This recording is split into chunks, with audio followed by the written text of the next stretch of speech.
Okay, guys, 1 second. I just want your attention really quick. Okay, thank you for your patience. This is another big class. For those of you who are new here, I see some new faces. My classes tend to range around 10 to 15. We're really close to like the 30 and plus mark, so we're just dealing with trying to get everyone in seats. I think everyone's okay. Does everyone have a handout? If not, I'll get it for you. If not, you can also grab one after, no problem. Raise your hand if you need me to grab you one. Perfect.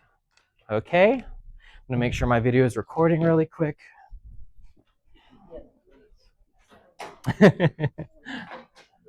It looks like it is.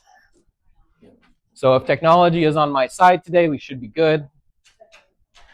Okay. Just so I have an understanding, I think the month at a glance, I'm pretty sure the month at a glance mentioned iPhones for this class. I am actually prepared to teach both iPhone and Android, so that's not a concern. Who here has Android? It did? Perfect. That's fine. That's what I'm prepared for. So a little I guess, disclaimer I'm going to give out for myself. Normally, I teach iPhone and Android separate, but there's a couple reasons. One, it takes me twice as long to get information to you guys because it takes me about a month to do a class. So I wanted to try combining it. And two, we all learn from each other regardless. It doesn't matter about our phones. So I didn't like the segregation, so I've worked very hard to try and get everyone together and teach that. That being said, this is the first time I've ever taught this all together. Photos are complicated, but they're also fairly simple. So I think this is a good tester class because it should be pretty similar. Is everyone hearing me okay?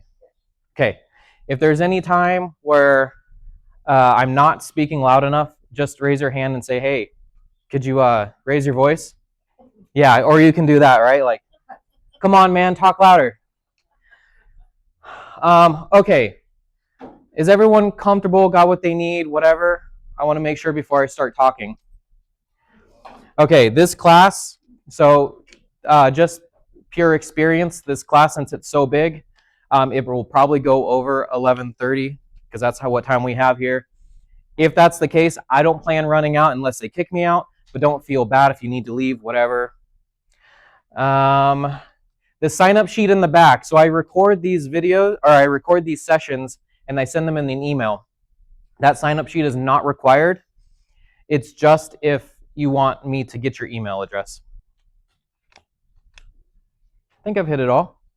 Okay, good morning. Hope you all are doing well. I should have started with that. Well, you forgot to introduce your grandmother.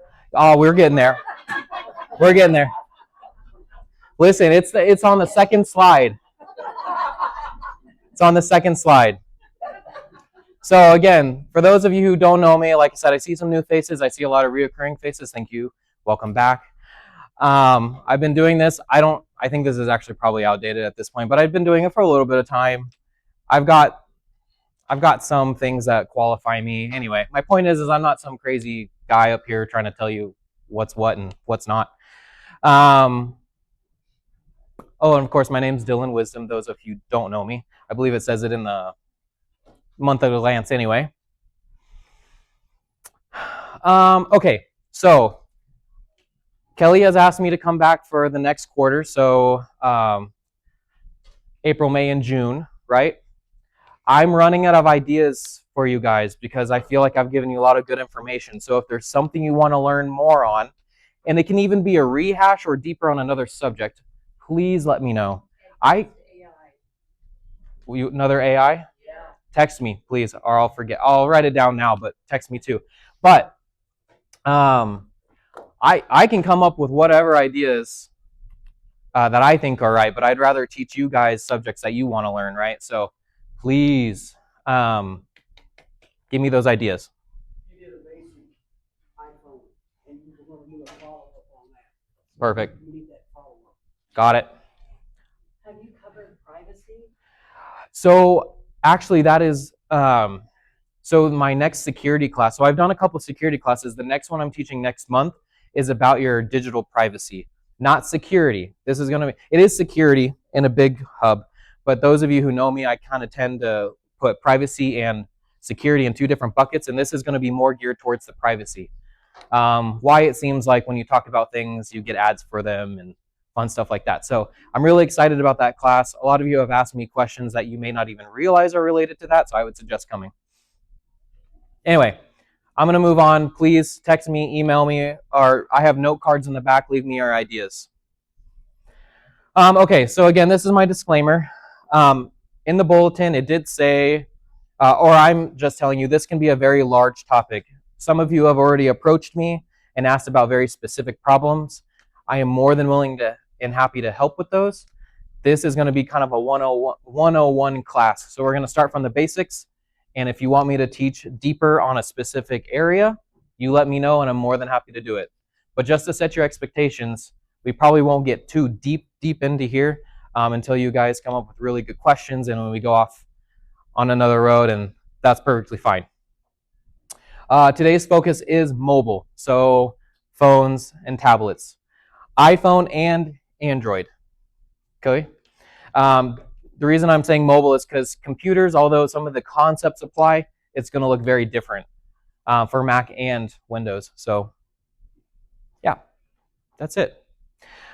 Okay, so some of you already asked me already. Again, this is 101 class, so we're not getting deep into this. So if you see something up here that you really, really like, it's probably going to be on a very high level. But this is the journey I'm going to take you through. So we're going to start with taking photos. I've gotten lots of questions on, if you open up the camera app, there's tons of little doodads and gadgets and things. We may not even know what they do. And there's no point in organizing your photos if all your photos are bad, right? So then we're going to go into finding your photos, organizing them, securing them. You know me, I've always got to throw the little bit of security aspect in there because photos do have lots of important information in them. Then we're going to go a little bit into editing photos, not deep. I'm just talking about rotating a little bit, maybe cropping. We'll probably leave it at there. And then sharing photos. So this is going to be like how to, from Facebook Messenger to shared albums, et cetera, et cetera. So again, today's goal, take better photos, find photos fast, organize them, make simple edits, and share your stuff, okay? Because there's no point in taking awesome photos if you can't share them with anyone, right? How I would like today to work. So because it's a big class, it's going to be hard to do a lot of random off questions and get through everything. So I'm going to present some information. Then at the end of that, I will be more than happy to even go back in slides if you want and answer questions. Then I'll give you guys some time to poke around a little bit. And then if you want, I have both an iPhone and an Android phone that I can put up here and show you guys stuff. So if you need a little, so the slides have screenshots, but if you need a little live demonstration, I'm ready to provide that. And then if we have time, I can answer general questions at the end. Any questions for me now before we get started? Everyone still hearing me okay? Great, okay. So, taking photos. This one's pretty short, but I want to go through it. So things I'm going to start talking about is like the orientation of your photos, the flash, photo versus video, zooming, and some other modes. That's really it. There's tons you can do with these camera apps now. Some of the phone cameras are more advanced than actual cameras you can buy, but we're going to stick to the basics, right? Okay. So there's really not much of a difference. But this left-hand side is generally what an iPhone camera app looks like. In the recent 26 update, they just changed it so it looks very different. Again, if you want me to pull that up, I will. And then this is a general Android one. So just kind of go back to what I was talking about. So your orientation, really what I mean there is like, yeah, of course, we can all take the portrait photos like this, or we can take the landscape photos like this. It may or may not seem silly to you, but some people don't understand that there's this little icon that looks like a old style camera with a circle in the middle. That's actually to flip between your front and back cameras. So if you want to take selfies, there you go. If you just want to take a photo of something, there you go. So I didn't totally hear what This little guy. So that's how you switch. So like if you want to take a picture of yourself, you would press that and it would switch to that camera that's on front, which is usually on the top of your phone. Yeah, iOS 26. I'll pull it up in a second. Yeah, a lot of people do, a lot of people don't. And I appreciate, that's why I said I can demonstrate if you guys want. Bear with me, I promise. We'll get to all the fun stuff. Flash, usually you're looking for this little lightning bolt symbol.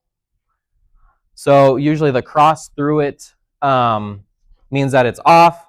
It open is on, and then it depends on iPhone and Android what you're looking at, but generally there's another option which is auto, and the auto means that if it's dark, it'll use it. If it's not, it won't. So most people can kind of fall into that direction, right?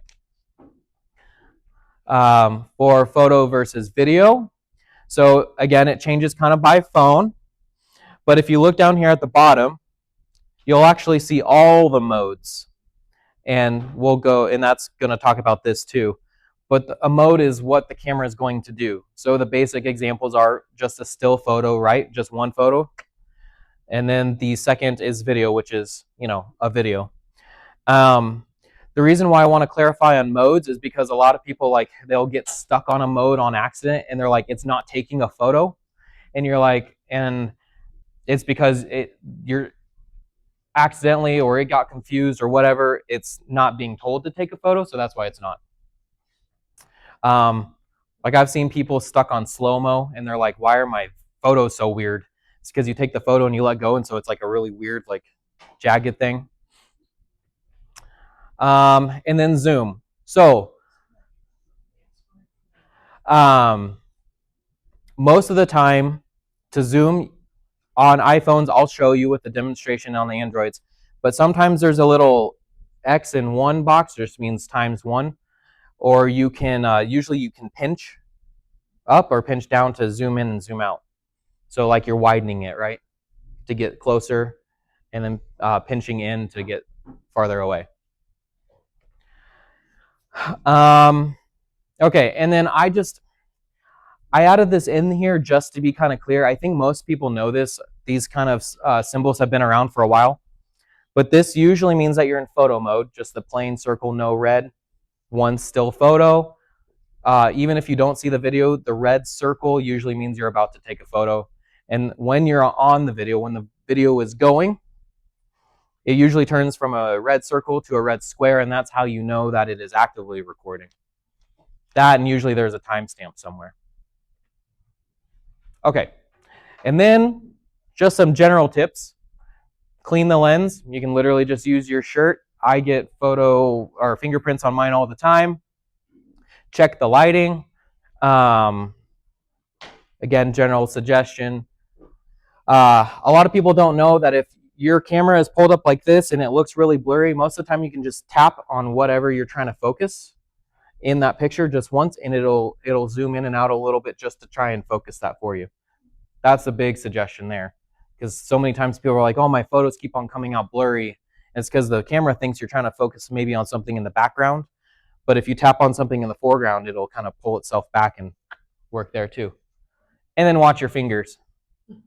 Yeah, make sure you're not getting your fingers in there when you're trying to hold on to that thing. And I don't think there's anyone in here that has that problem, though, so. Including myself. Okay, I know I went through that really fast, and I went through it really fast because I know screenshots are not the way to show it. Ask me your questions. Do you want me to look at something? Yeah. Sometimes when I'm taking a picture of something down on the table, I have a shadow of my hand or whatever. Yeah.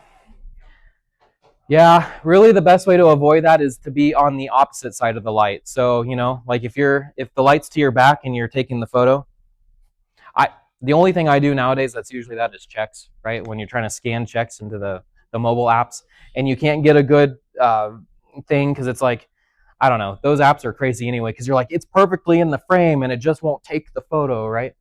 But the shadow is a big thing. And then just make sure that you're facing the light instead of, yeah. Yep. Yeah, that too. Yes. You can talk about that live feature. Yeah, so I don't think. I've got I'll show you really quick. Live, how do you- So you get can't. away from it? You can't? So you can, so hang on, let me get my phone pulled up and I'll clarify. So this is more of an iPhone thing, Android users, I'm sorry, but I'll make it quick.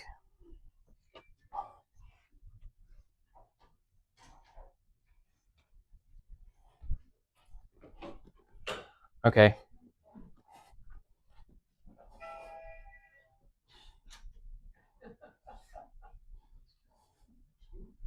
So sorry guys, I'm gonna take a picture really quick. Smile.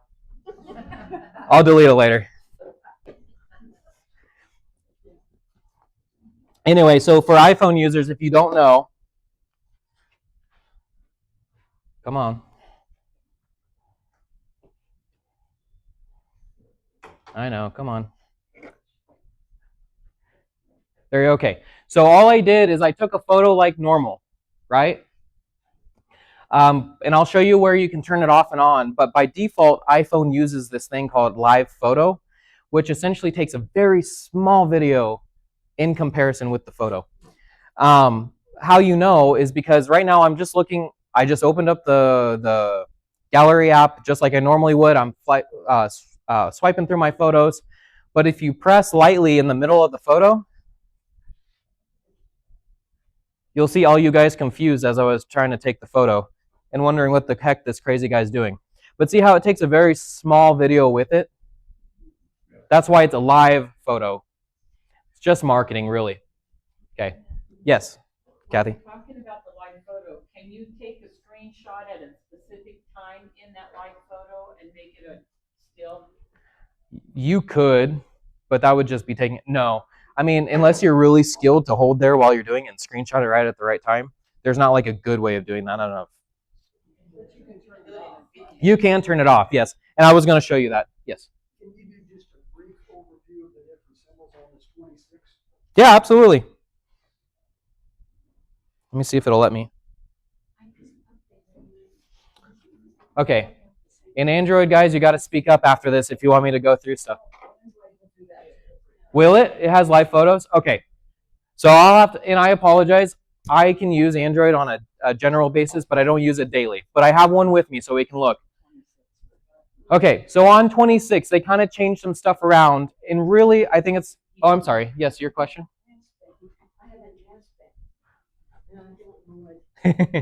You're okay. Yeah, well, I'll get to that in just 2 seconds, but I'll get rid of it. Okay. So we're right here, right? So again, here's your to take the photo in the middle. Hey, guys. Kathy. It hurts my voice. Taking a photo here, and then you've got your little zoom here, right? So for my camera, if you can look, I'm going to look over at this. I'm sorry, I'm not trying to block you here. You're fine. So, okay, so you see my photo, and then my little number sign here on the bottom. If I press and hold that, and I just swipe my finger, you can kind of zoom in and out, right?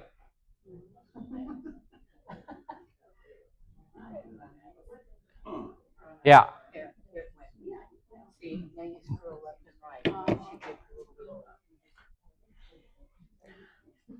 Perfect. So that's how you zoom, and then on the bottom, you'll see your modes. Let's say. So the two basic modes are photo and video, right? So you can tap on video, and it'll switch to video, and you see that the little symbol changes to red.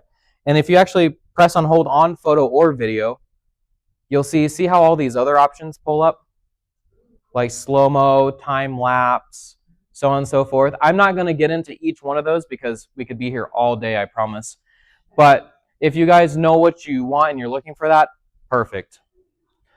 And then really the only two other things down here are your library. So you see where that photo I took is down here to the left.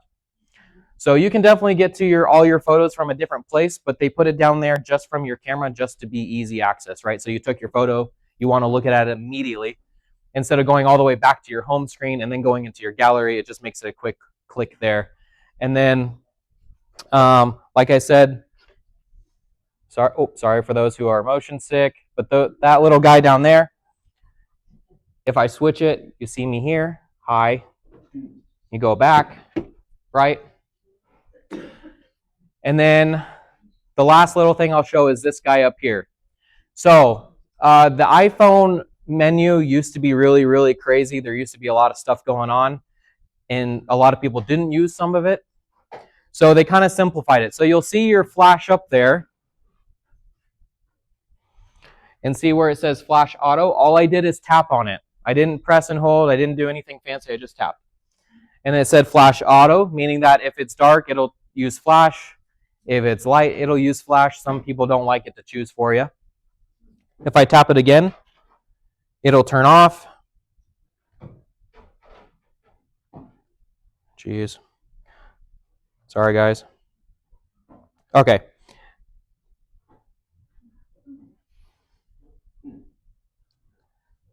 Okay.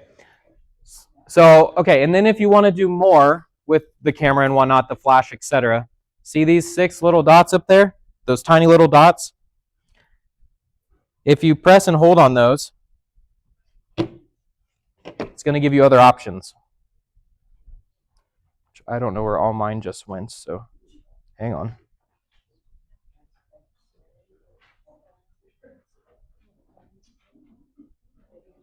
There we go.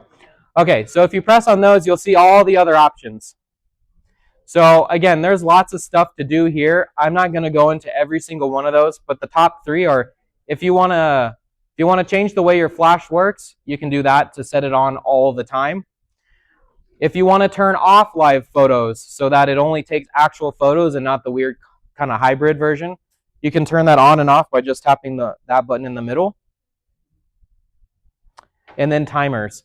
Some people use the timers like if you're trying to take a photo of yourself and you don't have anyone else to take it for you. That just allows you to take a photo in 3 seconds or 5 seconds or 10 seconds whenever you take the next photo. Got it? Questions on that for iPhone users? Yes. What's exposure? Not sure. Exposure is essentially how long the shutter is going to stay open for light to come in. So I'm not a photographer. Don't get me wrong. But in other words, if you're trying to take a picture of something really dark, you would turn on high exposure and it would sit there longer. But the problem with that is if you don't have a really steady grip or hand, it's going to look fuzzy because the shutter stays open longer. What's that? I've only got 2. So for some reason, when I was opening my camera, I only had 2 icons too. And I think it has to do with, it kind of guesses, I'm going to switch really quick. But I think a lot of those settings are related to the way the light is hitting, like the exposure and whatnot. So if you have your phone laying on the table and it's really dark, it may not give you those other settings because they don't apply. Feeling okay? Yes. What's aspect? Because I'm just looking through and I don't know what's normal. Yeah, you're fine.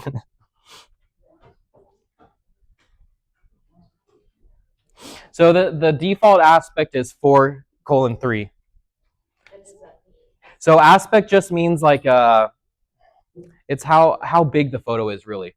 So again, I'm not a photographer, so I'm not going to give you like a professional answer, but like it's essentially the quality of the photo, right? Okay. Moving on to our Android guys really quick. Yeah. So if you guys want me to show you something specific, I will, but it's very similar. So you've got your zoom in the middle here, your gallery here, your switch around for the front and back cameras there. Some of your settings like the flash and the timer are up here, but you've also got your other stuff down there like this, which is essentially this up here, but there's stuff down here. So there's your flash, your timer, your aspect ratio, and then of course your modes at the bottom. So your video, your portrait, photo, video, etc. The one note I will make about Androids, so the one I'm showing you today is a Samsung. Samsungs are the most popular, in a sense, Android phones. It may look slightly different depending on which Samsung you have and which phone you have, but questions? Are we doing okay? Get rid of. Get rid of. Oh, you're good. Oh, just out of your camera. Yeah. Oh, you're good. This is okay. This is normal. So you just swipe up and go back to your home screen. Then it pops up again. Yeah, that's exactly where you should be. That is the camera app. That is what you're taking a photo with. Yes. Portrait footage, are you gonna get into that? Say that again. Portrait? I'm gonna try and refrain from going into every mode because there's so much information. But in a general sense, portrait is designed for taking pictures of objects that are close up or people. So it's really good at taking. It kind of blurs on iPhones at least, and I think Androids too. It kind of soft blurs the background just a little bit, pulls the front object into focus. There's also stuff like panoramas where like you start the photo and then you have to be really. I'm really bad at them, but you have to be really because I get impatient. So the more patience you have, the better. But you can essentially take a really long photo, right? Like wide, so almost a 360 or a 180 of a photo. Slow-mo, just like it sounds, you'd start taking a video, and it essentially takes a lot of photos really quick, more than a normal video would be, so you can watch it in slow motion. Yeah. Time-lapse, is that? Time-lapse. So time-lapse is the opposite of slow-mo. So it's essentially where you want to. So so slow-mo is where you want to see what happens when something happens really fast, right? So you take a video of something that happens really fast so you can slow it down. Time-lapse is the other way. It's where you want to see something that's super long, like a whole day, and you want to see it in like 30 seconds. Exactly, like watching the sunrise, watching plants grow. Yeah. Paint drying. Say that if you get into one of those accidentally. Yeah, so you have to, on most of these, down here at the bottom is where your modes are, and you kind of take your thumb and you swipe like this to kind of get through them. Yeah. I'm sorry. Did you guys have more questions over here? I didn't mean to shush you earlier. I was just trying to get through some stuff. Questions? I didn't see anything. Oh, okay. I thought you guys had some more questions. Turn it off. Oh, I'm sorry. That's how you do it. Okay. Yes. We will. I'm getting there. Okay. This is pretty much all I have for this section because after this we can take a deep dive. Again, if you guys want me to go into specifically a more class on just taking the photos, more than happy to do it. Write me a suggestion and we'll go there. Unless there's any other questions, I'm going to move on to the next section, which is like the organizing aspect of it. Cool? All right.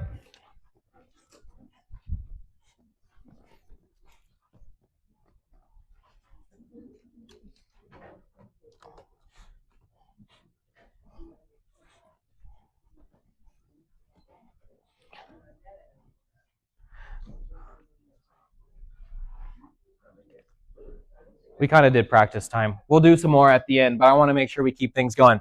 Okay, so section number 2, finding, organizing, and securing your photos. Perfect. So I just want to make a really quick note of this, and this kind of pertains to the question you asked me.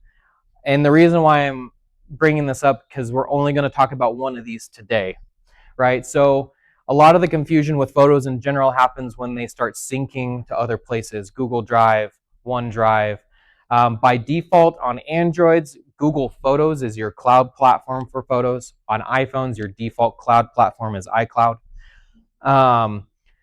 Your photos can live there as well, right? Just like they are on your physical phone. So most of the time, if you use the default settings on any of these devices, you take the photo and the photo gets uploaded to the cloud and it's a one-to-one match. So in most cases, Google Photos is going to be same on your phone and vice versa. That is not always the case.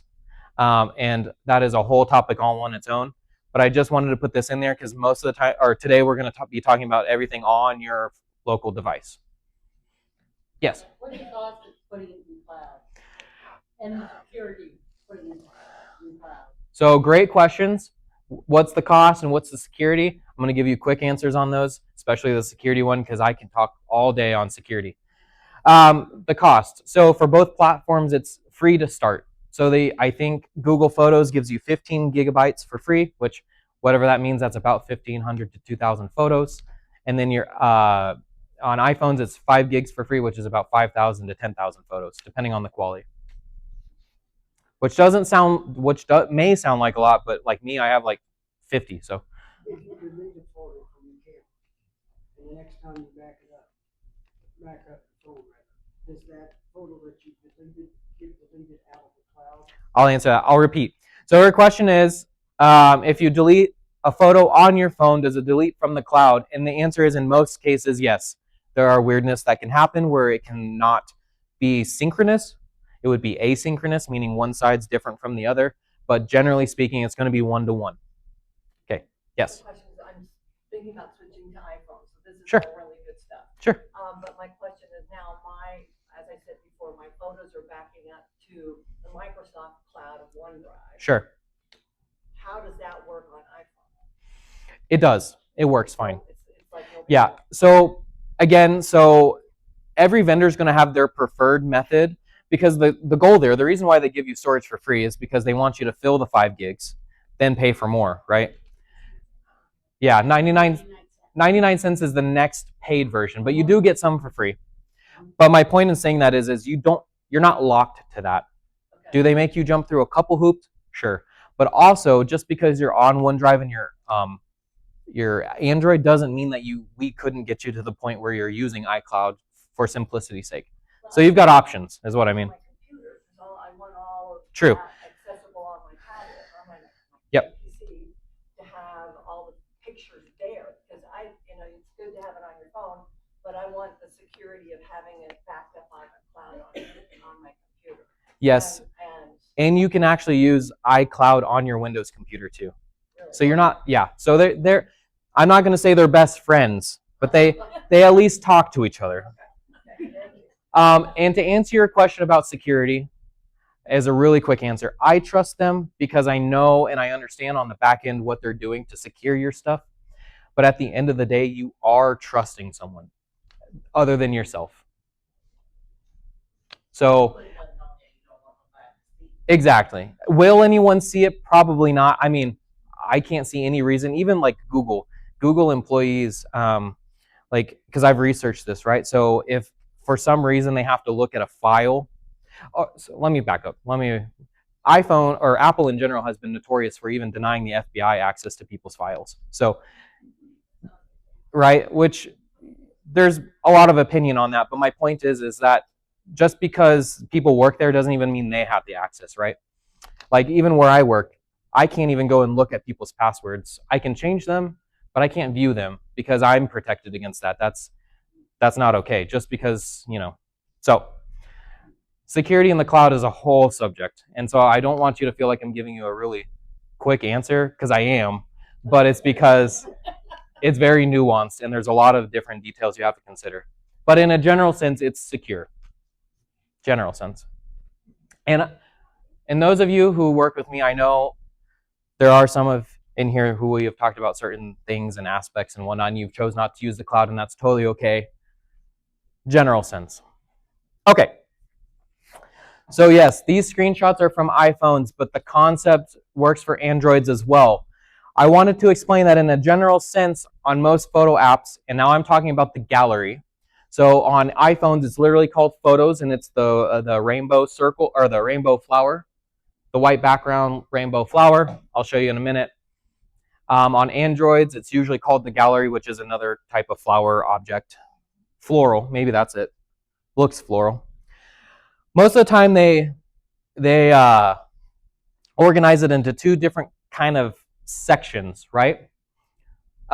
There's your library, which is just the sheer mass of photos you have, usually in time. So everything from the newest to the oldest. And that's just if you want to scroll through all your photos. Unorganized, just in time. Then there's usually, on iPhones, it's called collections. On some Androids, it's called collections. On some Androids, it's just called albums. But this is really where you start organizing your photos, so it's easier for you to understand where they're at, or if you want to share them with people, or if you want to make sure that you specifically know where one group of photos is, however. Does that concept make sense? I'm going to get into how we create albums and stuff like that, of course, but if you look, so So if you look kind of down here at the bottom on iPhones, you'll see where it says library and it says collections. Those of you who can see. Raise your hand if I've lost you. Okay. Okay. I'll show you in a second. Yep. My question is, when you move a photo to an album, it doesn't delete it from the original spot. Correct. And that's I that. find that frustrating. I 100% understand you. That frustration is shared, but it's by design. So albums aren't designed to be. Now there are ways to do that. Some Android phones let you actually move them, right? But on iPhones and most Androids, your albums are just pointers. In other words, it doesn't actually change anything here in your list of photos. It just creates organization for them. So you're not physically moving anything. And a big reason why they do that is most of the time on both platforms, if you delete a complete album, like let's say Family Vacation 2025, you're just deleting the album itself, like the folder, but you're dumping all the photos here are staying safe. So you're not actually deleting photos, you're just deleting that grouping. Does that make sense? If you want to move a photo closer to another one, can you do that? Not on here. It's by time. It's time stamped. Excuse me. Yeah. But you can do it in the album. Yes, you absolutely can. Yep. Now, on my tablet, when I take a picture, if I've taken a picture 2 years ago and I edit it, it puts it happening right now. Probably. It depends on the device, but there is different. So when you take a photo, other than the picture that you're seeing itself, there's tons of information in the background on that photo. And I'll dive in a little bit with you there. But you have a creation date and a modification date. So there's the original date that the photo was taken and the date if it was modified. And so it sounds like your tablet's sorting by modified date. Most of the time you can go in and change that, but it depends on the tablet. And I can try and show you. I may find a second after class and show you because it's going to be different, I think. Okay. Any questions or I'm going to move on? Yes. So can you Yeah. cheat it and make a duplicate, which saves it today? Or your other photo, like she said, that you want next to it, duplicate it and put it in, now you have them next to each other, but you also have to put it in there first. You can try, but are you an iPhone user? iPhones are super smart. If you've ever noticed, hang on. And the reason I say that, because if someone who also has an iPhone has ever shared a photo with you on text or whatever, and you download it, and you're like, I just downloaded it, where is it? It's because it sticks it in chronologically. So you actually have to go back, right? Yeah. So I would say not in a good, yeah. And that's where I go back to in doing in albums. Yes. I have, just a suggestion, I don't want to No, sure. interrupt, and maybe I'm doing it incorrectly. No, you're But fine. I have, let's say I go on vacation, I take pictures, my son takes pictures, my daughter takes pictures. I have a daughter that takes them up to give me back my pictures that she's taken on the vacation. But I am able to throw it in the album. Yeah. And then it stays all together. Right. And I'll show this. Yep. Okay, that's good. Yep. Okay. So I'm going to show you in a second. I'm going to show you how to make the albums. But just for those who, I know it seems simple, what is an album? But just for those to be clear, when we're talking about albums, we're generally talking about organizing photos with, different friends or family, trips, important documents, your pets, hobbies, etc. Right? Again, it's just groupings of photos. The term album is just colloquial because it's associated with photos, but it doesn't have to be an album in a traditional sense. It's just a grouping of photos that you want together, right? Boom. Okay. Don't look at the picture yet. I know you guys are already jotting down what the steps are. Don't do it. Great. Thank you for being proactive. But generally speaking, there is 2 ways to get photos in an album. That's the goal, right? To organize our photos, right? Okay. So option 1 is to select the photos first. So let's say you have like a family trip. You select all the photos from the family trip. Then there's usually, and we'll do a live version, but there's usually an option that's a setting that says, okay, add photos to album, and then it usually says existing album or new album. And you can either add to an existing album that's already been created, or you can create a new one right there.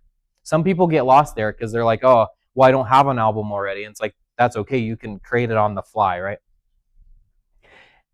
And then the option B, which is easier for some people just logically, is you create the album first, and then you go and select the photos and throw them in there, right? And that's kind of what I've depicted up here. So if you look at here before, if you find, and it's you, did I skip too fast for you? I'll go back. At the bottom, you'll see library in albums or collections, Android and iPhone. You'll see that on both. And then you can go and then once you're there, which is what that's showing you, is to get to your albums, there's usually a plus icon at the top or bottom. And then usually there's usually an option to create an album. And then you can name it and all that fun stuff. Then you go back and add the photos. Again, I'll demonstrate that here in a minute, so don't feel like you have to learn everything from 3 little still shots. Yeah, and exactly what I'm showing here. So most of the time there is, by the way, these are screenshots I got from Apple. I don't know who these people are, so don't congratulate me. I don't know who this is. I know, right? Oops, I forgot to tell you. So on most phones, you either press and hold on a photo to select the first one, which gives you these little blue checks, or there's a select icon either on the top or bottom. And that's how you start the selection process. And then as you can see, Could you repeat that last part? yes. So there's generally 2 ways to select your photos. And so the reason why you're selecting the photos is because there's tons of options you can do with those, amongst deleting them, adding them to albums. But you have to tell the phone that you're wanting to do something with them first. And you do that by selecting.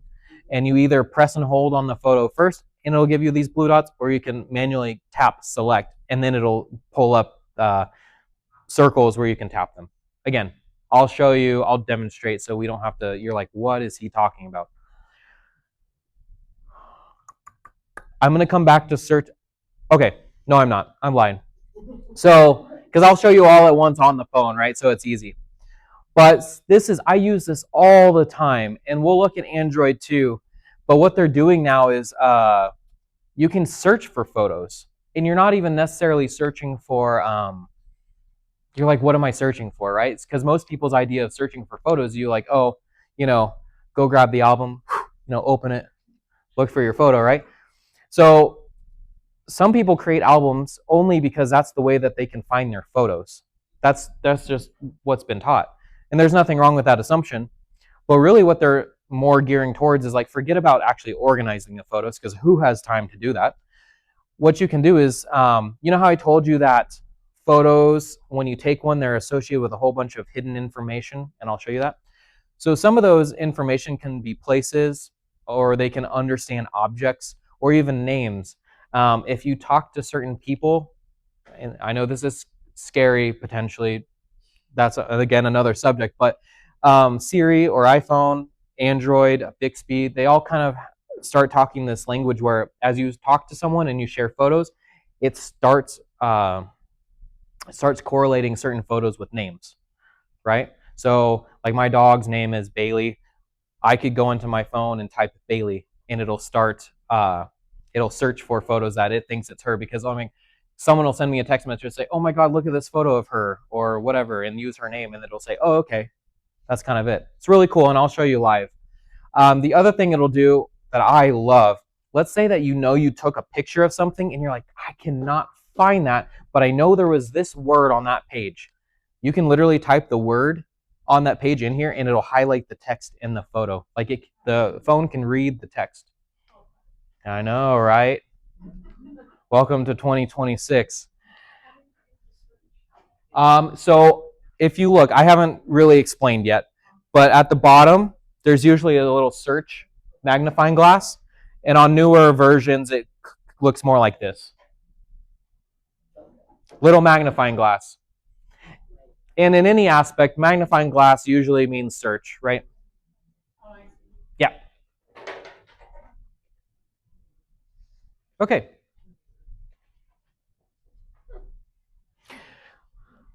Okay, I will show you this too, but the last remark I'm going to show before I ask questions or go over it. And I know this is going to be like the biggest question thing, so I'm trying to rush a little bit through this so I can spend more time answering questions. But a lot of people get confused because they go and they delete their photos because they're low on space, and they're like, I'm still full, but I just deleted 1,000 photos. Well, how often have you accidentally selected a photo and deleted it and you're like, oh no, it's gone? Well, because that has happened so often, because we're all human and we all get in a rush and we all make mistakes, they have this, most people are familiar with like the recycling bin in Windows, right? So like you delete a file and you're like, oops, didn't mean to do that. You go into the recycling bin, you restore it, and you're like, oh, I've got it back. Phones have the same kind of thing. So when you delete your photos, they do what is called a soft delete. So it doesn't actually completely remove them from the phone. It moves them to a folder, usually called deleted or recently deleted, and then you can go back there and put them back. Those usually disappear. I think the default's 30 days. So that's why it sticks around, but it gives you a 30-day of like, oh, did I delete that? And then you can go back and get it. Yeah, sorry. That was what I. Yep. How long does it go by number and then delete it at another? Yeah, so it's a rolling. It rolls. And what we mean by that is like on the 30th day for each photo. So if you delete one photo each day for 30 days, one photo is going to be deleted or removed permanently each day, right? So it's a rolling 30 days. It's not on the end of the month. It's not at the beginning of the month. It's on 30 days. Yeah. Yes. I have got, I just got a new phone and I get more things that pop up that never popped up before, but it's going, you have 600 deleted photos. Well, I didn't do 600 in this, I didn't know anything about the month, like, Do you have an iPhone or an Android? I don't know if I'm supposed to click. You're okay. Or I don't want to click more. Are you on an Android or an iPhone? No, it's fine. The reason I asked that is I'd have to look at you or at your phone specifically, but it's common with cloud services, especially when you're syncing photos. It's a built-in protection when you delete a large group of photos, because at the end of the day, the most common reason why we use cloud services with our photos is to have a secondary copy just in case our phone ends up in the river, right? So if you think about that, the cloud is protecting your photos in that sense. So when cloud services notice that a huge group of photos are deleted, it's like, hey, that's fine, they're deleted on the phone, but are you sure you want to delete them from the cloud? This isn't just in 1 month, I mean, I'm thinking this is as many as I've done in a year. Interesting. I would be interested to see exactly what you're seeing, and then maybe I can give a better insight, which I know is probably hard because. I take a picture of stuff sometimes of what comes up. Yeah, then show me because I'm curious. Yes. Is there some way you can go and see what pictures are on your iCloud versus what's on your phone? You can. You can. You definitely can. Sometimes it's like looking at a needle in a haystack because there's not like a button that says, oh, this is what's on your phone and this isn't what is in your iCloud. There's no like tool to say, oh, here's the differences. But you can definitely, like, if you open up the photos on your phone, you can see what's there, of course. And then the default for iPhones is iCloud. You can go to iCloud.com and log in, and then there's the Photos app there. And for Android users, you can go to Google Photos or photos.google.com, and you can log into your Google account and see what's in there. Yes? I can't seem to find deleted. I'll show you. It's in. Because I don't Yeah. see it either. So I'll show you guys in a minute, but it used to look kind of like this, and then it changed, so it's kind of hidden, and I'll get there. Okay. Actually, I'll show you. I'll pull it up on the screen and I'll show you because I think it'll make sense. Yes. I got an Android. Ours is thrown in trash. It does have the numbers on it, like days or whatever. Yeah. I would delete stuff. Yeah. But I just didn't want to put on one of the pictures and then they restored it and put it back where it belongs. Good. Yeah. I think, right? Yeah. Yeah, because you say you deleted it and then restored it and then went back. That's exactly what yeah, that's what it's there for. It's there it's like an extra safety net just in case, because we all get trigger happy, right? Where they're clicking on things and then we delete and you're like, oh no. So photos are precious, right? They're one of the hardest things to replicate, if it not impossible. So there's a lot of companies like this have put a lot of protections in them. So, okay, demonstrations. Cool. Practice time, demonstration, all together. I don't know why I put my pointer down. Any general questions while I get this set up? Is everyone doing? Yes. I think so. Let me get the albums pulled up and see if that's what we're talking about, and then if not, ask me and we'll look.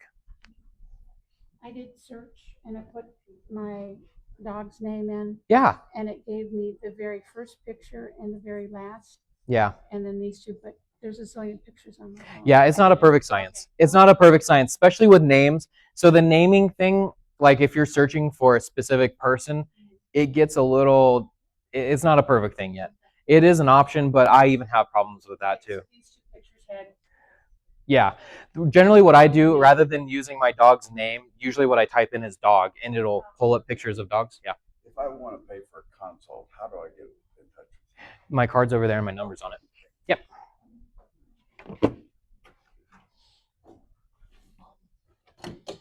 Ugh.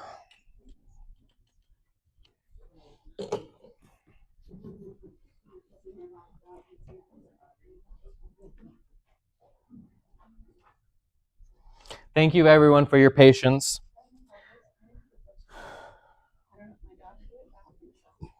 Oops. Come on. Apple might automatically do it. That's kind of like an AI feature or something. Yeah.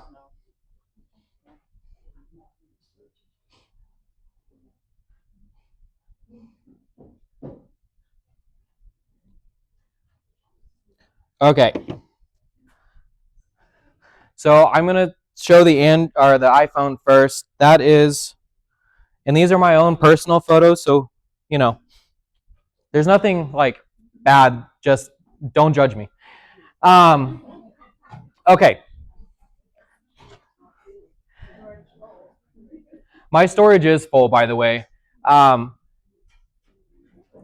Most of my classes are do as I say, not as I do. So that's not true. I do most of it. Sorry, I shouldn't have said that. I'm struggling to get through all my photos because what's funny is I never in my life was interested in taking photos. The older I get, the more sentimental I'm getting, and I want to take all of them. I don't think that there's been a family vacation we've taken where I haven't taken at least 10,000. And that's because I can't miss any angle, right? No, I have. I need to pay for more class. No, I need to go in and actually delete the photos, and I'll show you how to do that here. So, anyway, and again, these concepts are pretty similar for iPhone versus Android. Anyway, I will go to the Android, of course, but I think you can follow along pretty well. So you'll see here, I'm in the library, right, which is all of your photos all together. Okay. And then so you're on the library because it's not translucent. It's kind of highlighted, right? And then then we're going to go over to, yep. So, sorry. I unplugged it on accident. So then we're going to go over to collections, right? And I just want to explain this. So collections are like one big bucket. Albums are an item, a classification within the item of collections. There are so many different things you can do with collections, Android and iPhone. I'm not going to get into all of those because, again, that could be its own thing today. But I'm going to get more into the albums of things. So here we are, albums. And you see you guys right here. Anyway, so I'm going to show you the two ways to create the albums, right? So I'm going to start with the library first.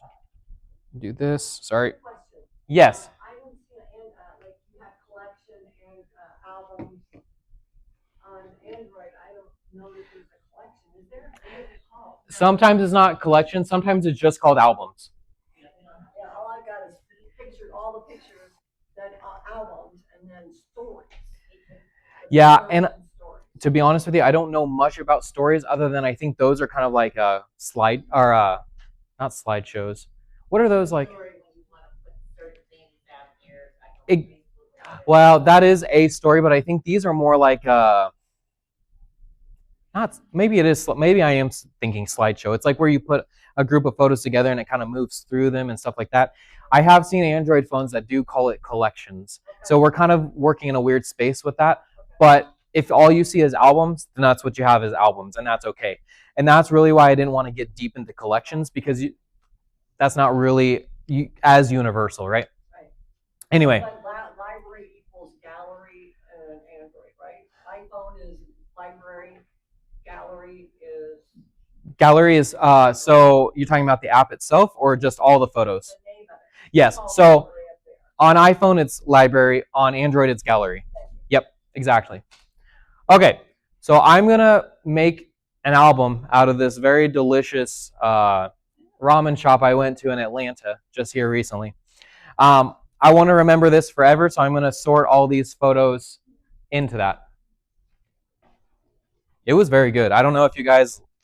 Why did you have to show it before lunch? And you didn't bring food. I know. I'm sorry. I'm just trying to show off without, Okay, so what I'm going to do first, because I think it's the most logical, easy to remember, I'm going to press this little select button, okay? So I'm going to tap that, and then see how it kind of changed to an X? Okay, that means it's ready for you to start choosing what you want to do here. So I'm going to start choosing tap. See when I tapped it? Arrow, tap, tap, tap. And I'm just tapping each one individually. Perfect. Okay. So see, now I've got all those together, and I'm like, that's all I want to add. Then 3 little dots up here. So no matter what, computers, phones, tablets, whatever, usually these 3 little dots like that means those are your options. Those are what you can do once you have things selected. Tap those 3 little dots, and that gives me all the options I want to do. You can see it does actually give you the option to duplicate it. Yeah, you're good. Yep. Oh, Yours is just so blown up, yeah. So, no, I didn't mean it like that. I'm sorry, Kathy. I didn't mean it. I promise I didn't mean it like that. No, I really, no, sorry. I'm trying to behave. So it looked like she only had like 5 options because it was zoomed in a little more than normal. So you might have to scroll. Like mine happened to fit on all one little thing here. But anyway, so we're going to, and I think this is, so for iPhone users, if you guys are struggling with iOS 26, so am I. They changed a lot of stuff, and I'm still learning all of what they added. So apparently they do have an option here to adjust the date and time, which might help some of you guys if you want to save a photo and change it. I don't have a lot of information on that right now because I've never done it, so I'm not going to go there, but that's cool. And also lets you adjust location, which is interesting. But my point is I've got all the photos selected that I want. I tapped the 3 little dots, and I'm going to hit add to album. So add to album. Boom. Okay. So now you're like, well, none of those albums are what I want to add it to, right? So I'm going to create one up here. See the little plus? So I could go ahead and just tap one of these and then add it in. But I'm going to tap the little plus. And then I get to create the album name. So I'm going to say awesome food, right? Okay. And then I'm going to hit create. Perfect. And then some people are like, oh my gosh, well, where'd my album go? It's there. It just takes you back because really the reason why it's doing this is because let's say that you're doing a lot of photos at once. It doesn't want to switch you back and forth all the time, because imagine if you have 50,000 photos like I do, and then you're in the middle of them, and then once you select them and add them to an album, it brings you all the way back up to the top. That'd be super frustrating. But my point being is, now that the album's created, it is there. We go over to collections or just albums. Then we're going to tap on albums, and you can see that my awesome food one's there. Sweet. Okay, I got it. How do you get back? How do you get back? Right. So for Android users, you're going to use your little arrow at the bottom left. For iPhone users, usually the back arrow is always here at the top left. Sorry, Android users, bottom left. I'm pretty sure I just said it. They kind of changed too, yeah. But there's a caret, a sideways caret, just like that. Yep. Okay, so I did that, and now it's going through all my pictures. Yep, and that's normal. That's nice. That's nice. But Yep. what if I want to stop and take, I don't know, send it to somebody? We'll get there. Okay. Yep, we'll get there. I have a whole section on that. Okay. Now, any questions so far?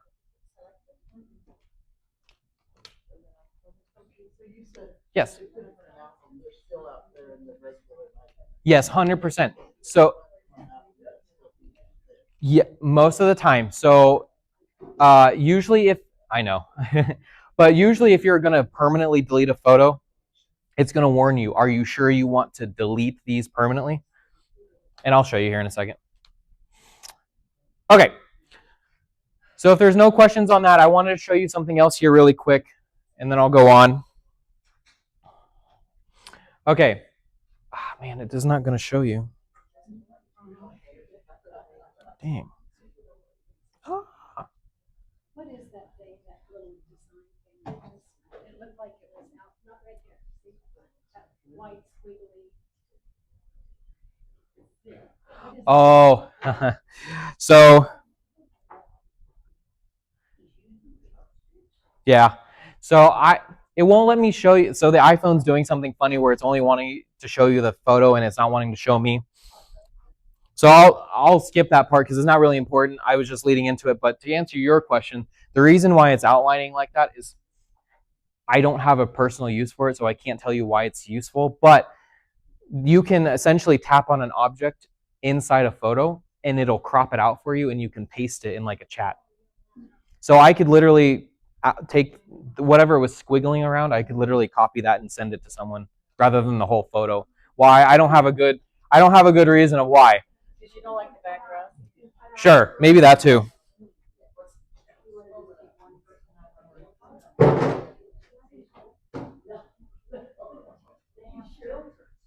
Get out of here. Sorry guys, hang on.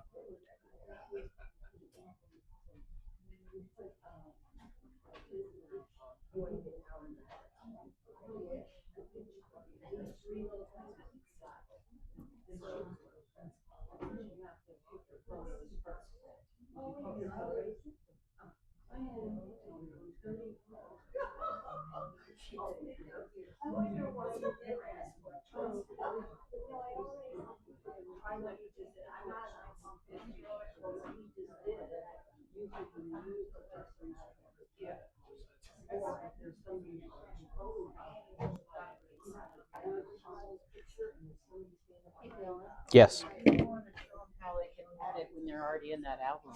Yeah, I need to. I will do that really quick. Okay. Sorry guys, I was trying to get somewhere else here really quick, but okay. So like I said, there is two ways to add to the album, right? So what we did first was we went and selected the photos first, then created a new album. You can also go into the album like you see here, and then there's a little plus icon down here. That should be on most Androids and iPhones as well. And then you can click on that plus. It'll pull up your, ignore my game, I'm sorry. But it'll pull up your list of photos, and then you can scroll through those and then add them to the album that way too. So you're kind of, there's this way or that way. Okay, so the cool part that I wanted to show you is like I love albums because I'm a very organized person, but it's kind of old school, right? So what they're trying to do now is move more to searching. So ignore all these things. These are screenshots that I took. But my point is if you go down here to the little search icon, like let's say that I didn't add an album for that food I had in Atlanta, right? Let's say I just like, oh my gosh, I had this really good place that I ate at in Atlanta. I want to show you. So I'm like, I don't have an album, but I'm going to go search for it. And like I said, the little search icon was in the bottom. And then I'm just going to like, what's the best? I could search for food, but that's like way too much. I mean, you could definitely type that in there and it's going to give you all the embarrassing photos that I take of my food before I eat it. Or I can type in like a location, like Atlanta. Or chopsticks, yep. So now you see all the photos I took while I was in Atlanta, right? Or you could do that too. So see top results. So here's the thing. I was gonna show you, but the way that the screen sharing thing that I'm doing works, it won't show you the private information. But has anyone heard the term metadata? Have you guys heard that term? Okay. So when something's on a computer, phone, tablet, whatever, it's data. So the main data that you're looking at is the picture that you took. That's the main thing that you're trying to look.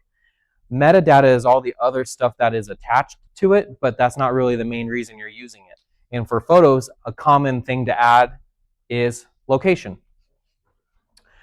Same thing with the timestamp. Timestamp would be considered the metadata. You're not looking at the photo to look at the timestamp. You don't care about the timestamp in that sense, but it's nice information to have. And that's the same thing with location. But I definitely could do chopsticks too. I mean, or I could just do food and I can show you all the delicious food I've eaten.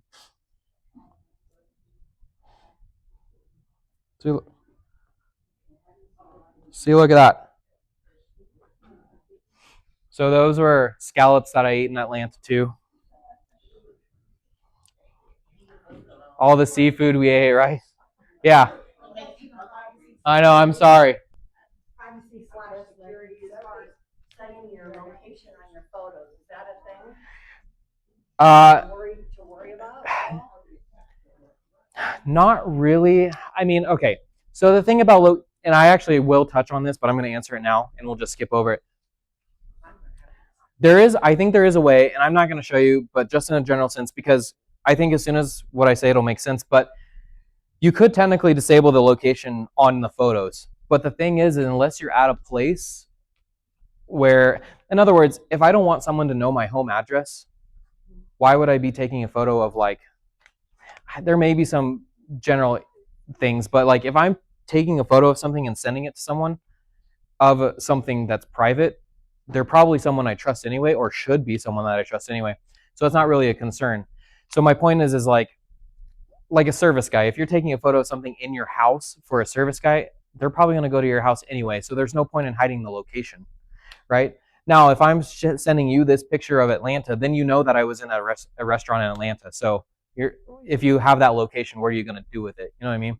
So the thing is, yes, most of the time your location is attached to photos. So you need to be aware of that. But again, don't share private information with people that you don't trust. But that, you can turn that off, right? I believe so. It's a privacy setting. And I'm pretty sure on iPhone you can too. I just don't remember where it's at. Again, the whole iOS 26 thing, they moved settings all around. So, yes. I download my photos onto my PC. Yes. Does that metadata go with it? I can't tell you exactly what does or what doesn't, but yes, metadata does go with the photo. It is part of the file, and it's always going to be in the file. It's just whether Windows can read it or not. Yep. If you took a picture a day of your dog, yeah, would it automatically go to that folder? You have to add it back. You have to add. So the albums you have to add, but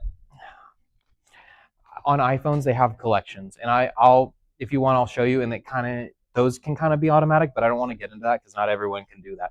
But in a general sense, albums are manual. You have to add the photos there by yourself. Yes. Ever since you talked about putting the photos onto a library. I've had 31 photos selected, and I can't figure out how to put it onto an album. Okay, that's fine. So There's 31 on. so you've got them. Yep, you've got them selected now. So tap your three dots, Okay, but I did that. and then so your phone's just blown up a little bit. So there's actually more Oh, options. there's more. Yeah. See, there you go. Yeah. Okay, I'll take the seafood down in a minute. It was pretty good. It was a business trip, so I was very fortunate to have a lot of nice food for free. But yes. So I'll show you. So if you so see right down here. Yep.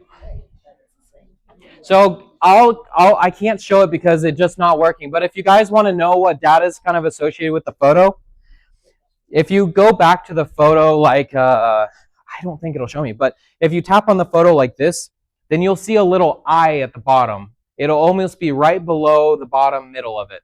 It's a little eye. Do you guys see it? Not an eyeball like the letter I. And that stands for information, and that's all the information about the photo. Kind of fun fact, a lot of phones are even, if I could show you, some phones are even doing it where they'll identify dog breeds or plant types or things like that.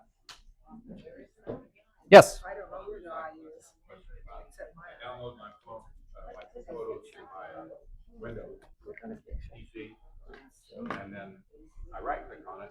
Are these yours? For the date, it tells me the date that I downloaded it. Right. Is there another way I can try to find out when I actually took that picture? There is. You can try. So when you're in Windows and you see all the columns where it's like how big the file is, what time you created it, etc. So the name, file size, date, etc. So those are all columns. So if you go up to a column and you right click on it, it'll say edit columns or show more columns. And there's tons. There's like 100 different things you can check. Usually create time or create date is what you're looking for. If you get stuck, send me a text and I can show you a photo. I just don't want to get too deep into that, but that's what you're at. I don't remember why you said the I, but I don't see the I. So it's right there in the middle. Right there. Oh, okay. Yep. And what does that do? It shows you the information about the photo. So it's like where it was taken, if it can identify the object, what the object is. Okay. Any questions for me? I know this is like the big part, so. Okay. I know what is not related to album. Uh-oh. No, that's fine. What's up? But on my phone, under the collection thing, they got a thing called people, Yep.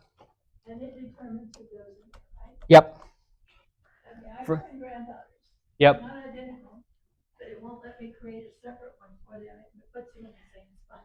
Yeah, so for iPhone users, so we probably need to have a class all on just collections because there's a lot of things you can do with collections.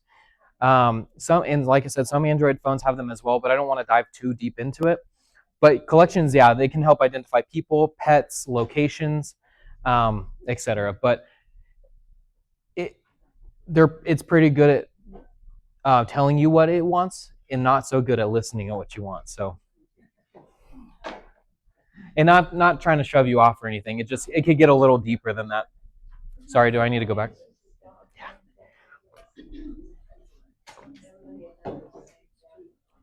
Okay, is everyone okay? Everyone doing okay? Did I answer your question? Did I answer your question? Yeah, kind of like, are you talking about renaming the photo itself or like?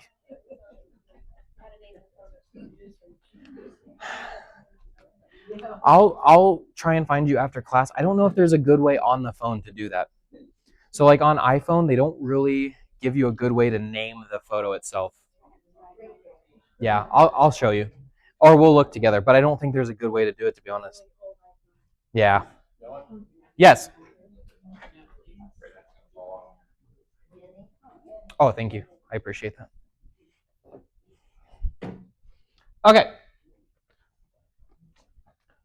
Okay, again, I am not a photographer. I'm not an editor. I'm just going to teach you very basics. I'm not a creative.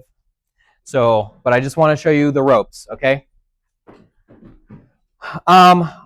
I probably won't even talk too much about contrast, but I just wanted to show you this screenshot because it has some good things on it. So I'll explain to you how to get into your edit, but usually it's when you tap on a photo and you look at your three dots, usually one of the options under the three dots is edit the photo. And I'm just going to kind of go into cropping, straightening, and filters. Really the most thing that I see people want is the straightening and the crop. Straightening is also kind of like if you accidentally take a photo like this, but you want it like this, you can kind of do that. So anyway.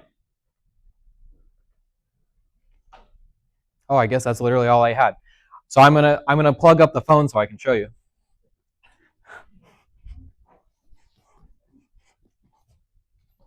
And again, thank you guys for being patient. This is the first kind of class I've done where I've had so much going on. And you guys are being perfect. Okay, so like I was saying, so if it will let me show you, I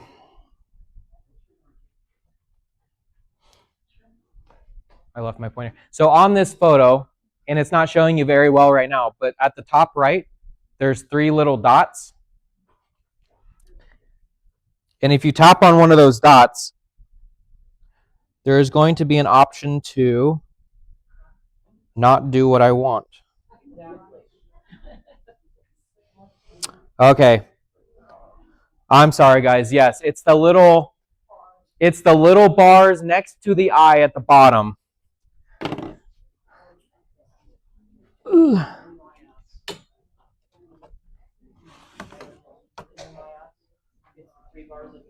Yes. I'm going to pull up a picture so I can show you.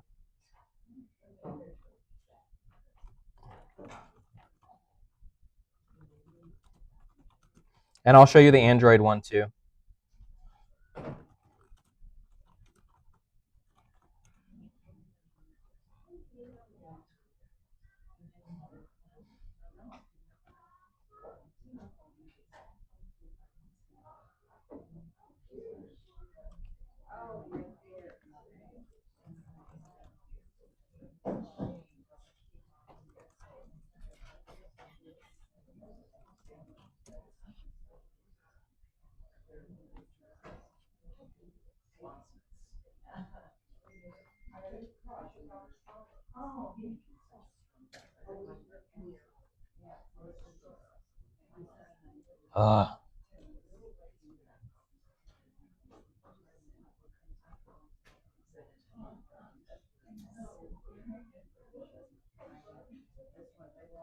Perfect. Okay.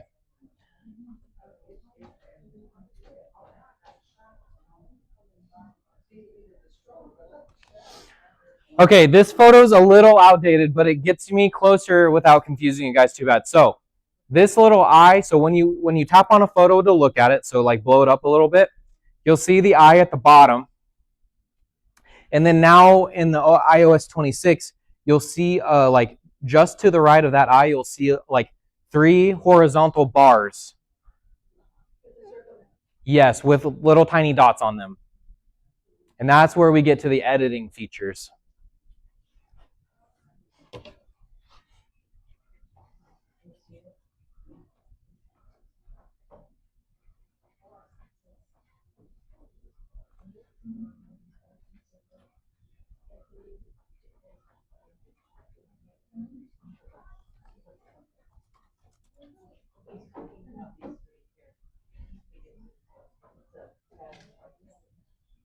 Yeah, sorry, guys. This was a miscalculation on my part. I didn't realize it wouldn't show you the bottom important part of the photo. Anyway, so let me know if you can't find those. But my point being, and again, on Android, it might look slightly different, and I can come by and help you specifically. But once you tap on those little bars, you'll start seeing options like this. Okay?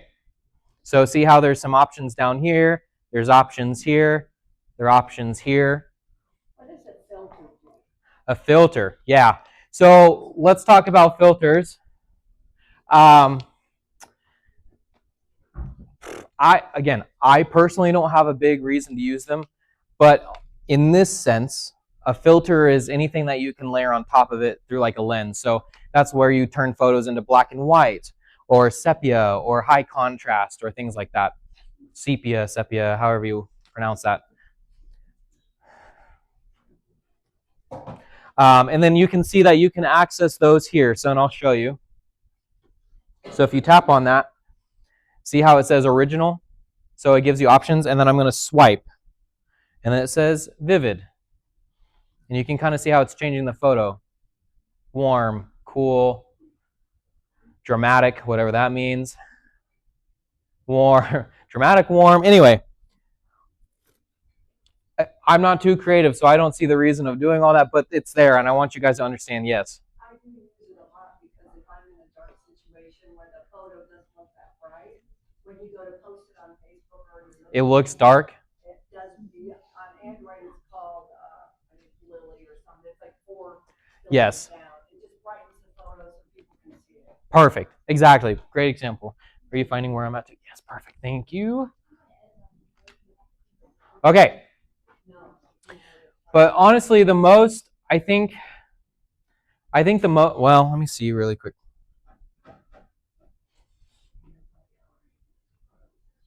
God, there's so many options.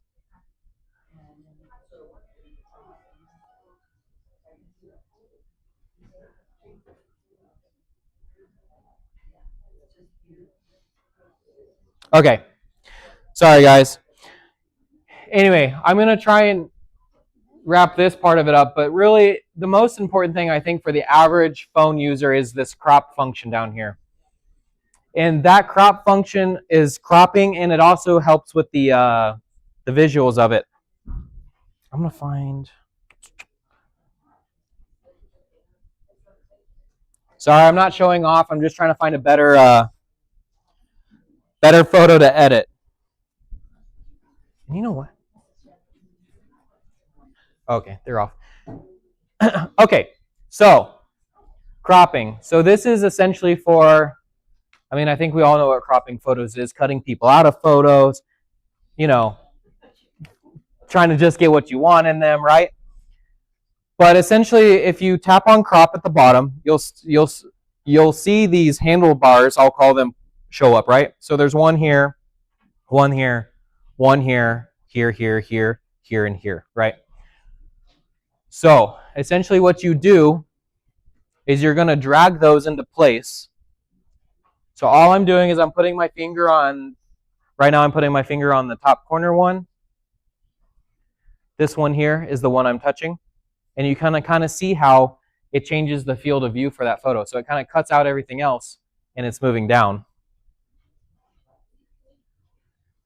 Right? Okay.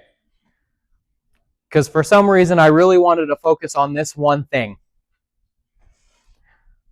And then that's really it. You tap done, and then it should give you an option. Okay. Yes, perfect.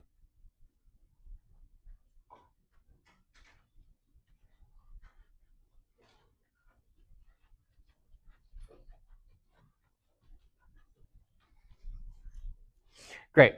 So now you've cropped your photo, whatever. The other thing that you can do in the crop menu that's not actually shrinking the photo is that it allows you to rotate. So if you see this little triangle here, you can actually tap that and you can rotate the photo. I think most phones now, if you some reason accidentally take the photo upside down, it'll actually recognize it and auto tilt it for you. So I don't know how useful this is truly, but some people are particular, and you can do it that way. The other weird thing you can do here is, I can't think of a good specific example, but you know, sometimes when you take photos, it kind of flips things in the photo. Well, you can actually tell it to flip it back. Go away. Okay.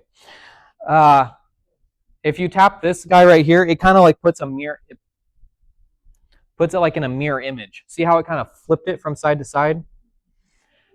Again, this is probably, I might try to dig in, but this might be good for like text or things like that where they get flipped.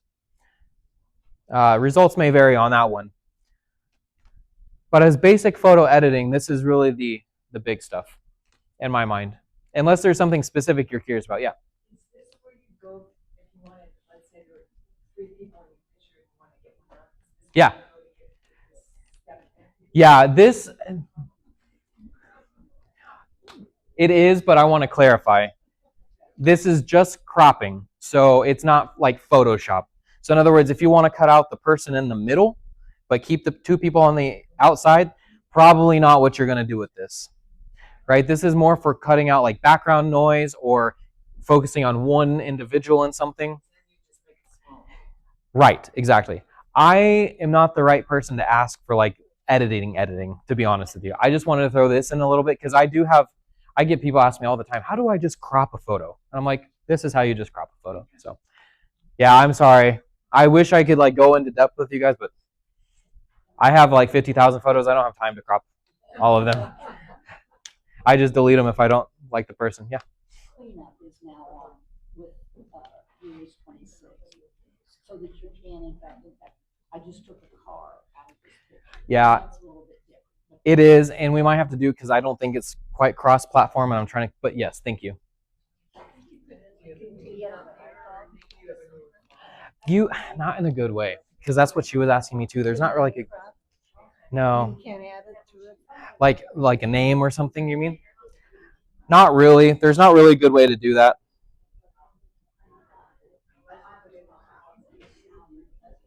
Okay. I'm gonna go. I'm gonna finish the little slideshows unless anyone has something specific. I know we're technically over time. Thank you guys for your patience.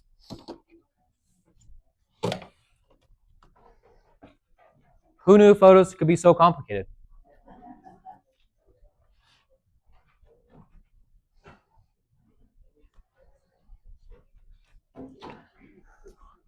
Okay. So sorry to leave this for last, but this is actually not quite as complicated as a lot of people feel as if it is. And I'll explain to you why I think it is not so, and you can tell me that I'm wrong, and that's perfectly fine. But generally speaking, most of the time we share photos in one of a few ways. Text messages, fine. Email, fine. AirDrop, I'm going to cut that out. That's an Apple thing. Android does have a version of it, but I don't. Really, to show you a good example of it, you kind of have to have 2 iPhones and 2 Androids, and I'm not well equipped for that, but I wanted to mention it. There is, and what AirDrop is, and I can't remember what the Android version of it's called. I can't remember, but anyway, it's essentially where you have 2 phones that are close together and they can see each other's Bluetooth, and you drag and drop from one to the other. And then shared albums. So, say that again. We don't have bump anymore where you used to have 2 iPhones and you could just tap your hands together. I think you can, but it doesn't. It's not a solid technology. Like results vary. Like sometimes it works really well. Yeah. Yeah, AirDrop kind of replaces that, but it is. I think it is technically a thing. Okay, the caveats with sharing photos and videos, where people get stuck a lot, especially with videos, is that these files can be really big. And text messages, emails, specifically are not designed to carry lots of information. So people are like, oh, I want to text this to you, or I want to email this to you, and it's even like a 5-minute video is large for those platforms. So you just have to be aware of that. And then I'll get to this in a minute, but sometimes when you try to share through the email process or the text process, it'll ask you, hey, do you want to use the original? Do you want to use a small, medium, or a large version of this?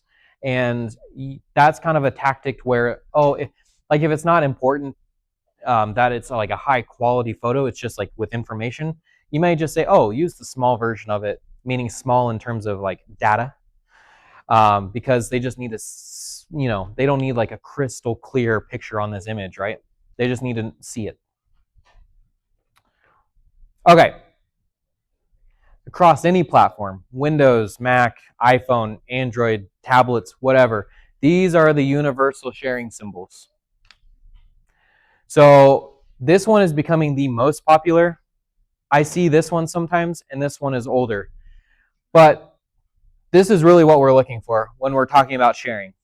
We're talking about, okay, like most of the time, and we'll get into it, you select the photos you want to share, and then you're looking for this symbol, right? Because you're like, I want to share it. And I'll show you in examples. For shared albums, so there's kind of two ways to share albums on most platforms. You can either create like a specific shared album, which the only difference between a regular album and a shared album at that point is that the shared album isn't added to your normal albums. It's like a separate section. On Android, though, it's more like you create an album and then you share that album, which you can also do on iPhone.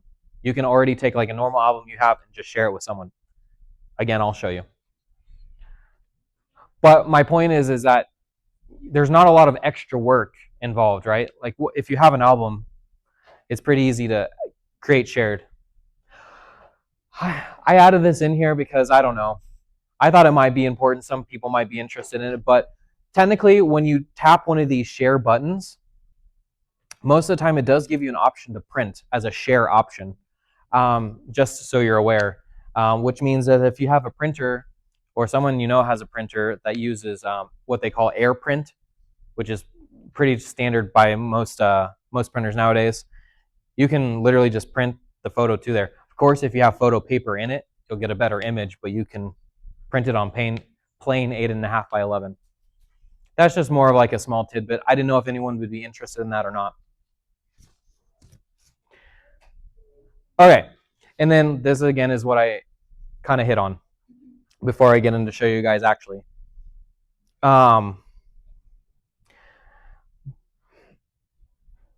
What I mean by when photos don't include private information, man, the amount of things I've seen people like post, like if you're at a restaurant and you post like the setting of the restaurant or whatnot, and your card is on the table, and then you end up posting your card number, or you're at a location and you don't want anyone to know you're there, and there's a street number or some place that's recognizable in the background. You just have to be aware of what you're sharing is really what I'm getting to. Like this is kind of like a lecture-y thing. Like I feel like you guys all know is like, yeah, don't do silly things, but just don't do silly things.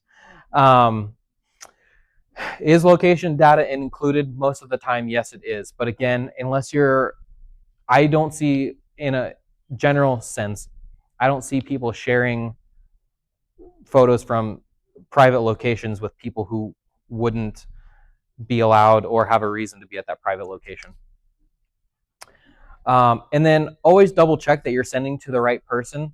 The reason I say that is because we all get really quick, and the most common gotcha that I see is that you're sending it to the right person because you're in a group chat that has their name in it, and then you end up sending a potentially not truly embarrassing or mortifying, but something only intended for that person, and then you send it to your family group, and you're like, well, there's no getting that back.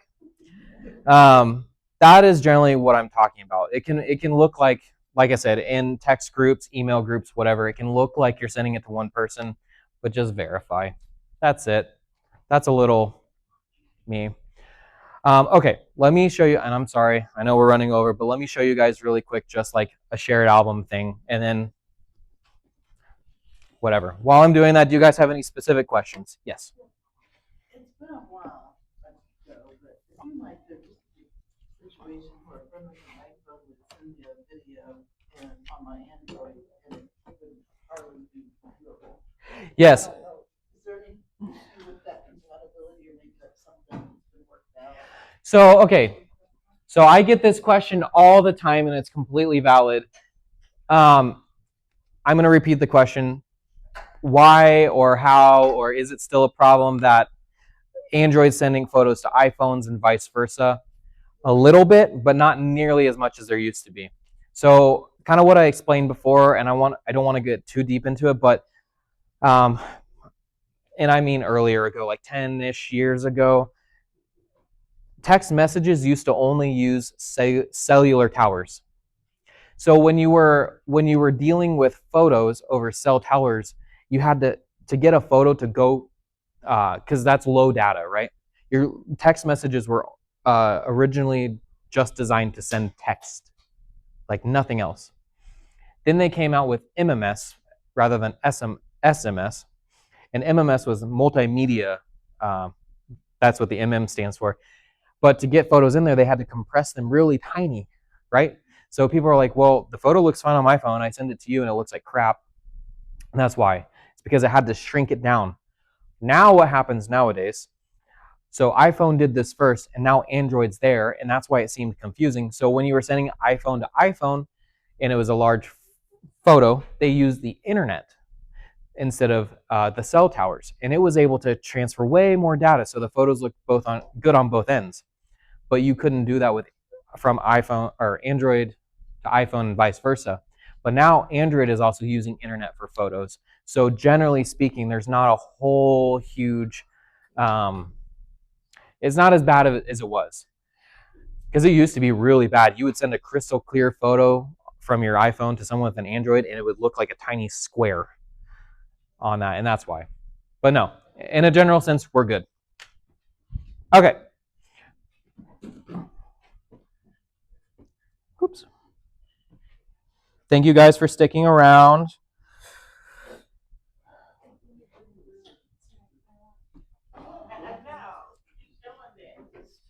Okay.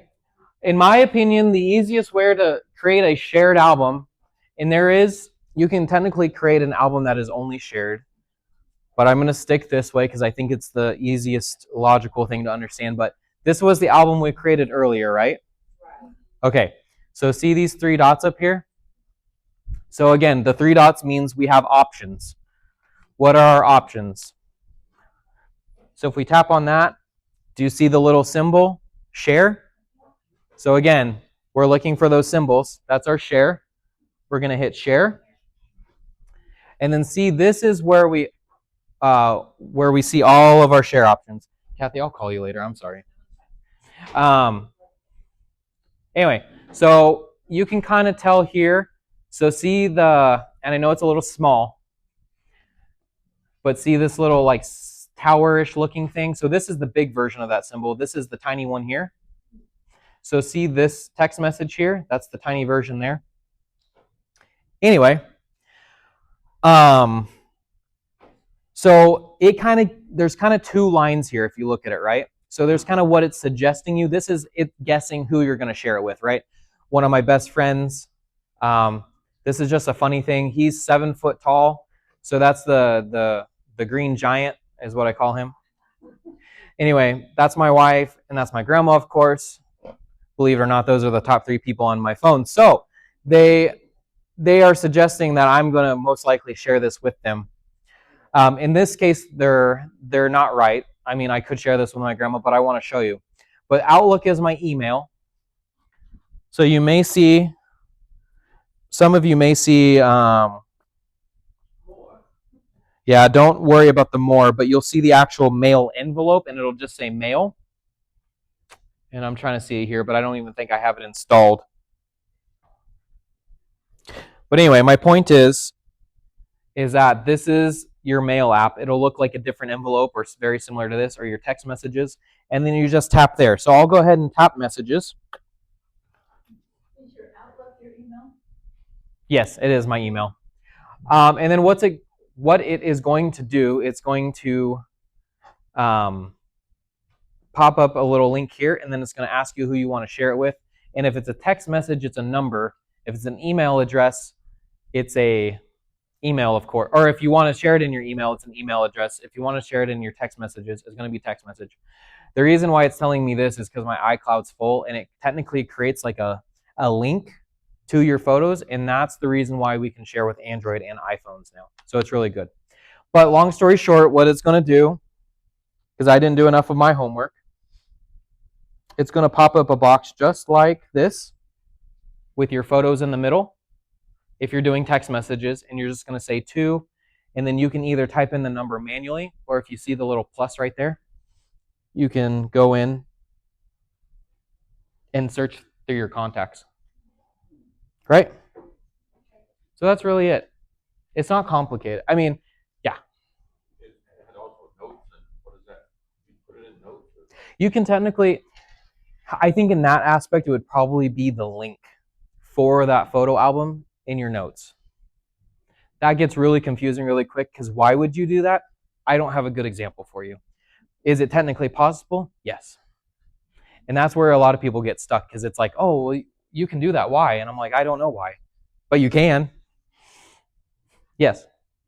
If you have like a shared album for the family for vacation and Yeah. these other people have added hundreds of pictures, does that add to your total? Not generally. Not generally. So shared albums can get really quickie, and that's really confusing in that sense. So there's a couple questions I get asked. One of those is that like in that instance, when you're just sharing it like that, that's my photos that I'm sharing with you. So as long as you're just looking at them, no, it doesn't take up storage. But there's usually an option once you look at it to download those to yours. There's also another question of sometimes when you look at shared albums, they're like, oh, I want to add mine, but I can't. It won't let me, or I don't see the reason to. They have to set, and I can try and see if I can see really quick, but shared albums, whoever created the album has to allow other people to add photos, or you can't. So a lot of people are like, I'm trying so hard to add to this album. There's no button. Like I go to this album and there's a plus button I can add. I go to this album and there's no plus button. What am I missing? And it's not necessarily that you're missing anything in terms of like what you can, or that like the function, like what you're doing, but it's because you don't have permission to do it. You can't. You actually can. It's not that you don't know how to, it's that you can't.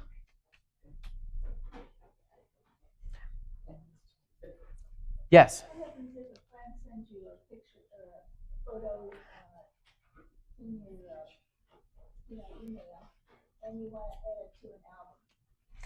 So generally speaking, you have to save the photo first. It's kind of hard because, so photos and email, I'm just going to say this in a blanket statement. Sharing photos through email is not generally very good because it's hard to manage. Hard to manage.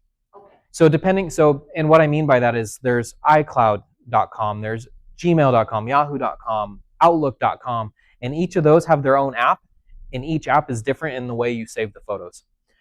So I could show you, but generally speaking, you have to download the photo, and then you can add it to an album because once you download the photo from the email, it'll go into your library or your gallery, and then you can add it to an album.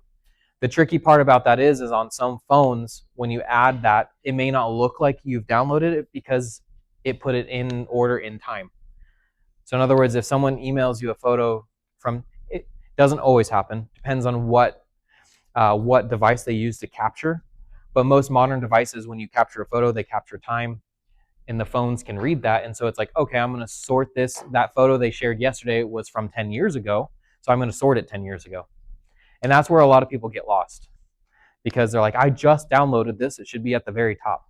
Sometimes it is and sometimes it's not. Yeah. But that's just in other words, if you swear up and down that you have saved that photo and you cannot find it, maybe think about where in time it was taken and look for that. Yeah. Also, there are apps out there that say that they can help you delete your extra photos, duplicate photos. Yeah, so, I did. Hang on, let me pause really quick because that's a great question. I'm answering your question. But yeah, so I was going to mention that. And that's why she reminded me.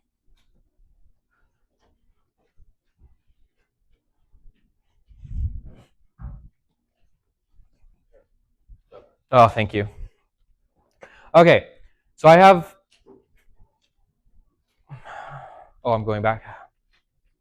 It's weird when you're holding it in this hand and then you're looking at it, it's opposite because I should be, or the other way around. Anyway. Honorable mentions. So duplicate photos is one thing I had an honorable mention for. I didn't add it because I don't have a straight answer for you. So On iPhones, there is technically a duplicate photos function where you can go and delete duplicates, but it's not fantastic. It does do okay, but if you take the exact same photo of the exact same thing, that's still two different photos. So you may think it's a duplicate, but the phone doesn't. What the phone thinks is a duplicate is if it's physically named the same thing. And for people who are just taking photos with their camera, it's hard to do that. So my point is to you, I would assume that most duplicates to the phone are not. And so it's hard. It's not a good technology. There's technically a fix there, and there's not. And then I tried doing a little research on the Android side of it, and I couldn't find like a good solid solution for that either, for just duplicates. Because I get asked that a lot too, like what do I do with duplicates? And right now, I guess my answer is you have to kind of sort through them, which is kind of a pain. You can try and use the functions, but more specifically, the apps. I don't trust those apps, me personally. I would stay away from those because at the end of the day, you are giving them permission to delete your photos. And that's a big permission in my mind, right? Because if they're going to delete the duplicates, they have to have permission to delete the photos. And number one, you're giving them access to all your photos. So if the app isn't trusted, who knows what they're doing with that information? And then if somehow they make a mistake on deleting photos that aren't truly duplicates, then what do you do? I mean, you gave them permission, right? So I personally would stay away from those kind of apps. I actually kind of touched on this a little bit. The other honorable mention, I know the month at a glance kind of mentioned storage issues. The biggest thing is organizing your photos and figuring out what duplicates you have manually. A lot of the storage issues that we have is because we just don't realize how big our files are, like videos. Like the videos that I take here, so most iPhones have anywhere from like 128 to 500-ish gigabytes of storage. Usually after I'm done recording these hour-and-a-half videos, which most of us aren't taking hour-and-a-half videos, but those are usually around 30 to 40 gigs. So that's huge, right? So that's like a quarter of your storage already. So really, truly, the quick way to fix your storage issues is to organize your photos and figure out what you can or cannot get rid of, or back them up somewhere, or buy more iCloud storage. That really another topic. I think we need to go over that more specific because there's more angles to that. And I know that's really your whole, and that's my point. Yeah. What about the SIM card? I bought a terabyte SIM card. SD card? Yeah. Yeah, you can definitely use those. So Android phones, so this is one of the best things about Androids that I wish iPhones would do. So Android phones, you can actually add a SIM card to the phone and use it as storage. iPhones don't do that.